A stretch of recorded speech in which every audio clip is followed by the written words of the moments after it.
आज एसआईटी की रिपोर्ट के अंदर ये तथ्य सामने आ गए। एसआईटी ने हमारी इस बात पे मोहर लगा दी है।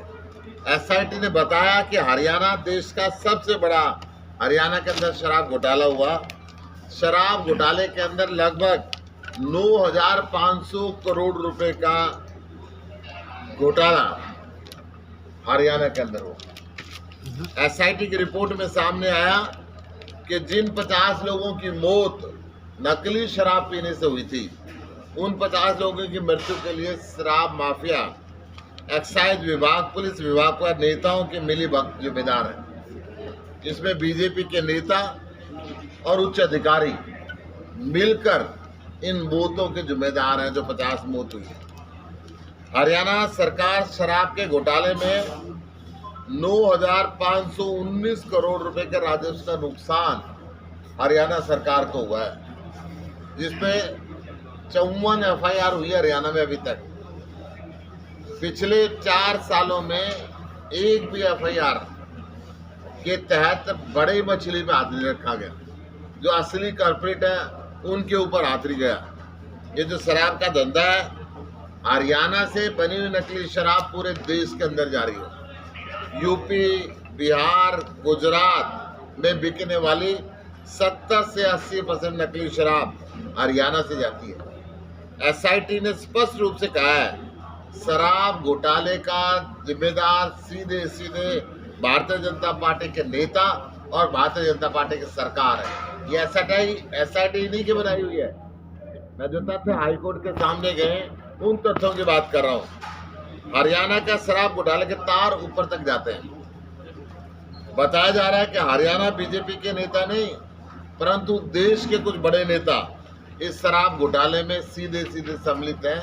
ऐसी चीजें कहीं न कहीं एसआईटी बनाई और उसके प्रमुख पॉइंट मैं आपको बताना चाहूँगा। एक सप्ताह के भीतर लगभग 50 व्यक्तियों की मृत्यु। 2020 में जहरीली शराब के सेवन से लगभग 50 व्यक्तियों की मृत्यु हुई।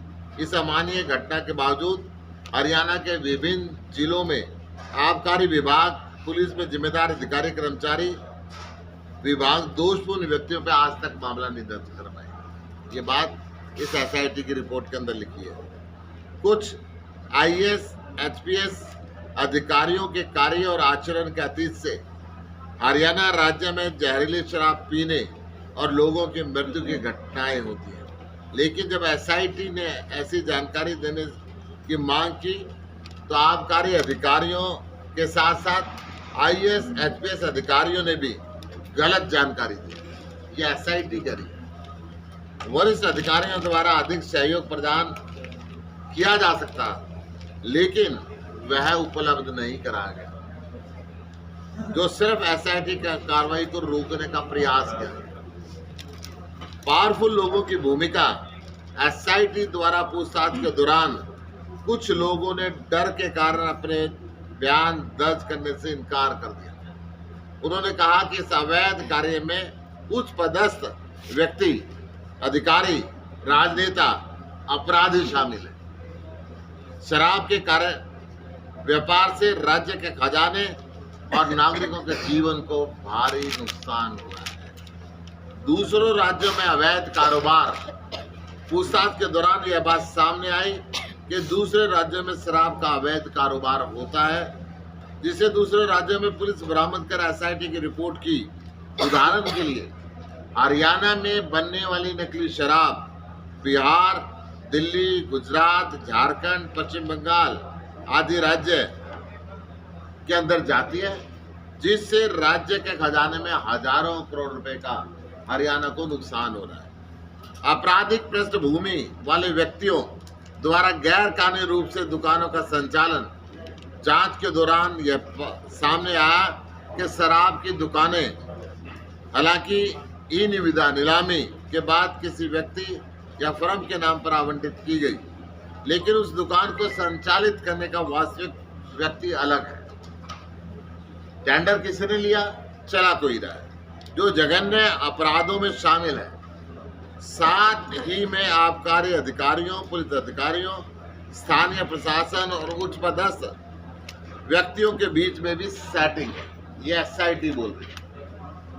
स्थानीय पुलिस द्वारा दोषपूर्ण और अनुचित जांच समय समय पर हरियाणा राज्य के साथ साथ अन्य राज्यों के विभिन्न पुलिस स्टेशनों में नकली शराब और अवैध व्यापार के संबंध में कई एफआईआर दर्ज की गई, लेकिन लोकल पुलिस द्वारा हर बार पक्षपातपूर्ण जांच की गई। यह एसआईटी का कहना है। अवैध कारोबार में 72 एफआईआर की जांच से पता चलता है कि नियमों के अनुसार निर्धारित परमिट और पास ही उनके पास नहीं थे, लेकिन फिर भी उपरोक्त अधिकारी 54 एफआईआर के अवैध कारोबार के सोर्स तक नहीं पहुंच पाए।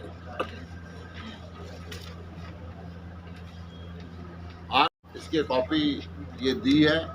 मैं आप सबसे निवेदन करता हूं कि इतने बड़े पैमाने पे शराब का घोटाला हुआ और 2020 से लेकर 2024 तक खट्टर सरकार ने जानबूझ के, बीजेपी की सरकार ने जानबूझ के इस एसआईटी की रिपोर्ट को सामने नहीं आने दिया। कई बार विधानसभा के अंदर भी इसकी मांग उठी, परंतु उन्होंने इसको दबा के रखा। अब जब ये लगने लगा कि हाईकोर्ट का डंडा सिर पे बोलेगा, जब ये लगने लगा कि हरियाणा में सरकार बदल रही है, जब ये लगने लगा कि देश में सरकार बदल रही है और बाद में इस एसआईटी को भी जवाब देना मुश्किल हो जाएगा, तब ये हाईकोर्ट के अंदर रिपोर्ट गई है। मैं आज मांग करता हूं, क्योंकि इसके अंदर कई राज्य शामिल हैं, कई राज्यों के अधिकारी बीजेपी के शामिल हैं, इसकी जांच सीबीआई के द्वारा होनी चाहिए। ये अभी रिपोर्ट आई है, आपको नहीं लगता कि जेसीबी ने वो जेल में जाएंगे? कोई दुनिया की ताकत उनको बचा नहीं सकती। कब तक बचेंगे? और 4 दिन की इनकी सरकार, जब अवैध कारोबार के अंदर शामिल होंगे, 50-50 लोगों की जान जाएगी, उसकी रिपोर्ट को छुपा के रखेंगे। 6 राज्यों के अंदर अवैध शराब की सप्लाई कराएंगे। इस प्रदेश की सरकार को 9,519 करोड़ रुपए का राजस्व का नुकसान होगा। उसके लिए जिम्मेदारी तो भुगतनी पड़ेगी। वो आपकी वीडियो आई थी 2 दिन पहले बुलाचिका में, जहां महिलाएं आपसे शिकायत कर रही थी नशे के और पूर्व विधायक का नाम लिया था, तो पूर्व विधायक ने भी टिप्पणी की है कि मैं जो गुप्ता जी के खिलाफ कार्रवाई कर। पूर्व विधायक की छूट है, वो हाईकोर्ट में जाए, सुप्रीम कोर्ट में जाए, जो मर्जी कार्रवाई करें। शराब का धंधा मैं वचन देता हूं, मैं यहाँ पे बंद कराऊंगा। इनका जो अफीम चरस बेचने के काले धंधे चल रहे हैं, जिससे जवान बच्चे मारे जा रहे हैं, प्लास्टिक का चरस का धंधा यहाँ पे हो रहा है, इंजेक्शन लगा के बच्चे मौत के मुंह में धकेले जा रहे हैं, उसको मैं बंद कराऊंगा, खड़ा होकर बंद कराऊंगा। इनको जहां जाना जाए। नवीन जिंदल जहां जा रहे विरोध हो रहा है, लेकिन अब हेलीकॉप्टर का सहारा लेना पड़ रहा है, सड़कों से तो विरोध हो रहा है। हेलीकॉप्टर से जाएंगे, वो अमीर व्यक्ति है, हजारों करोड़ों के व्यक्ति है, सड़क पर चलेंगे, उनको वैसे भी आदत नहीं है, ऊपर चले। गुप्ता जी, कांग्रेस ने लिस्ट जारी की है, लेकिन करना, देखिए, भाजपा हमेशा ऐसी पॉलिटिक्स करती है, डराती है, धमकाती है, मुकदमे बनाती है। ये डर की राजनीति हिंदुस्तान में कब तक चलेगी? 60-60, 70-70 साल के दुकान पे बुजुर्ग बैठे हुए हैं, कुछ भी बोलने से डरते हैं कि इनकी ईडी आ जाएगी, इनकी सीबीआई आ जाएगी। क्या ये डर आजाद हिंदुस्तान के लिए वाजिब है? क्या इस देश के लाखों वीरों ने शहादत इसलिए दी थी कि भाजपा डर के साए के अंदर लोगों को रखे? ये डर अब ज्यादा चलने वाला नहीं है। इनके जुल्म के खिलाफ वोट। Thank you sir. बहुत